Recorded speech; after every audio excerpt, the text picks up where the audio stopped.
হ্যাঁ, বলো। কি করতেছো? এই তো একটু বডি লোশন মাখছি। রাত্রে এসে গা ধুলাম রুমাল রুটি করে, একটু তো- হাতগুলো সফট হবে।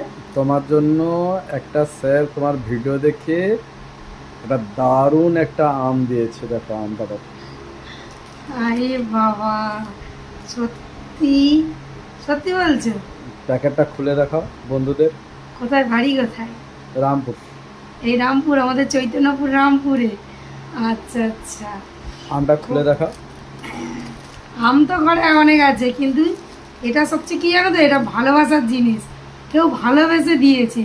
বাজারে আম তো অনেক পাওয়া যায়, তো সত্যি আমটা খুলে দেখি। কিনে দিয়ে এসছে নাকি তার গাছে? গাছে গাছ, তাদের বাগানে হয়েছে। এত সুন্দর! বাবা, এত সুন্দর আমটা দেখো ওটা হচ্ছে শুধু। কাঁচা আম, ওই কাঁচা আমের কালারটা এইটা।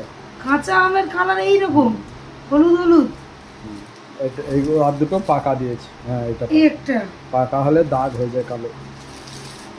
মানে খুব মিষ্টি। হুম। যখন খেয়ে মিষ্টি খেয়ে দেখো, খেয়ে দেখো। না, একটু শক্ত আছে, কালকে রেখে দিতে হবে এটা। ঠিক আছে। খুব সুন্দর আমগুলো। সত্যি যে দিয়েছে তাকে জানাই অসংখ্য অসংখ্য ধন্যবাদ। তো আমগুলো খুব সুন্দর হয়েছে, তোমরা সবাই দেখতে পাচ্ছ। তো সবাই চলে আসো, আমরা ভাগ করে খাওয়া হবে।